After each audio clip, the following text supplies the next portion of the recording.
Hello friends, Jim Hoffman here, pastor at St. John's United Methodist Church. It is early afternoon on Tuesday. My apologies for not being here at our normal time. I had an appointment today with a foundation repair guy because Margaret and I need to have some foundation repairs done at our home. So my apologies for not being here earlier. We're going to go ahead and do a live portion or a live event and then post this. Hopefully you'll watch this sometime today and just leave me a comment to let me know that you were here. I'll tell you real quickly that our scripture is out of Matthew chapter 13, verses 3 to 23. Matthew 13, 3 to 23. Should not have any problems the rest of this week being here when I'm supposed to be here, so I hope you'll come and join me for our devotion times.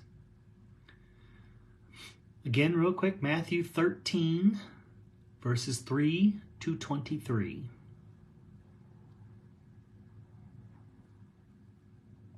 I'm not going to wait around real long. We'll go ahead and get started here in just a second. I want to make sure you have ample time to be able to find the reading for today. Matthew 13, 3 to 23. Here's our opening prayer. O God, by your spoken word, you created everything that is. By your incarnate word, you redeemed us. By your comforting word, you are with us still. Prepare us now to hear your word to us this day. So beginning in verse 3, Matthew chapter 13, and Jesus told them many things in parables, saying, Listen, a sower went out to sow, and as he sowed, some seeds fell on the path, and the birds came and ate them up. Other seeds fell on rocky ground where they did not have as much soil, and they sprang up quickly, since they had no deep depth of soil. But when the sun rose, they were scorched, and since they had no root, they withered away. Other seeds fell among thorns, and the thorns grew up and choked them. Other seeds fell on good soil and brought forth grain, some 100-fold, some 60, some 30. Let anyone with ears listen. Then the disciples came and asked Jesus, Why do you speak to them in parables? He answered, To you it has been given to know the secrets of the kingdom of heaven, but to them it has not been given. For those who have, more will be given, and they will have an abundance. But from those who have nothing, even what they have will be taken away. The reason I speak to them in parables is that seeing they do not perceive, and hearing they do not listen, nor do they understand. With them instead is fulfilled the prophecy of Isaiah that says, You will indeed listen, but never understand, and you will indeed look, but never perceive.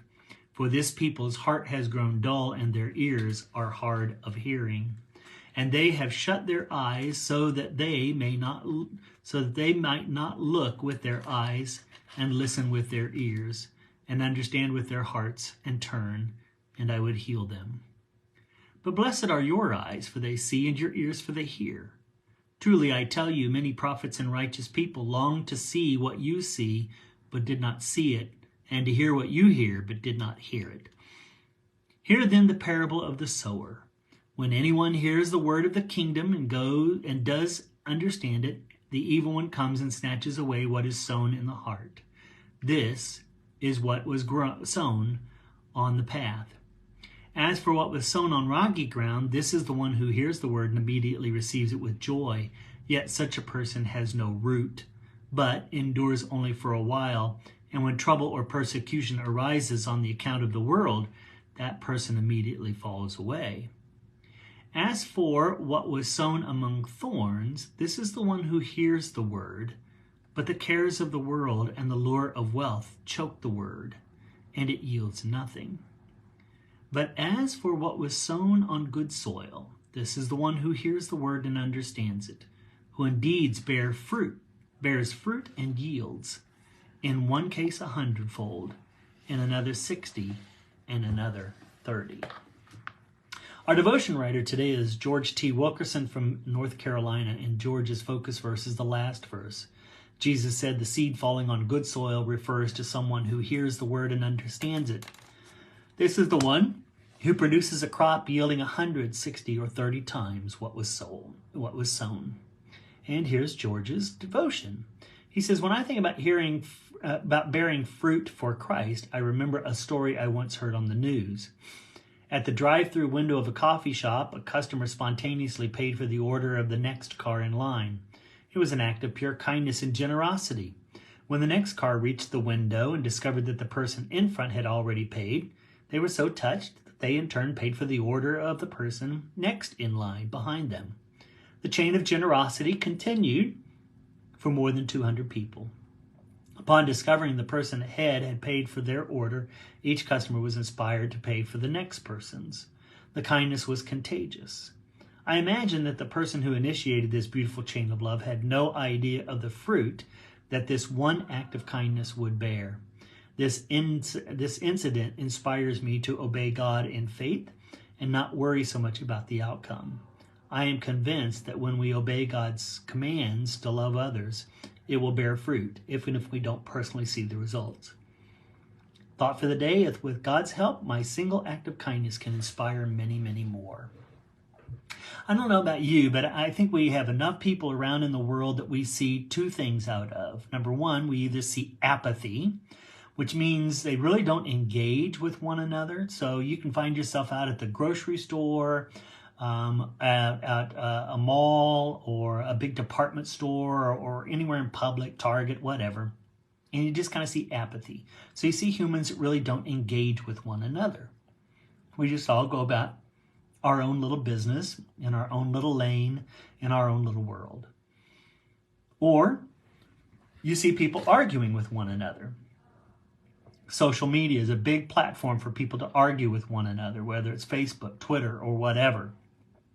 People find themselves arguing over political beliefs and social stands and all of these different kinds of things. And so we see people arguing an awful lot. What I don't think we see enough of is people who are interacting with one another out of goodness and kindness. Holding a door open for someone, rather than just quickly buzzing through it, or maybe taking an opportunity to just simply thank someone. You think about all the people that you might encounter, and if you go into the grocery store early, the ones that are stocking the vegetables and the shelves and making sure everything's out so that you can get through your shopping, to pause and say thank you to someone who's doing that. They don't hear those kinds of words very often. A police officer, a fireman, and maybe a hospital worker. How often do they get overlooked by us? It is those beautiful acts of kindness that really inspire others to be more kind, for the world to be more loving. And so I think maybe this week, as you go about your business, if you encounter anyone who's working in a service kind of job or anything like that, wherever it is, and they're meeting a need for you or helping you with something, why don't you take an opportunity to just simply say thank you for your time and for what you're doing? And see if that act of kindness doesn't spark kindness in others and maybe a greater kindness in the world. You never know, and that's the whole point of this scripture is you can sow these seeds, and they're good seeds that should be sown. And when you do, it's going to hopefully spread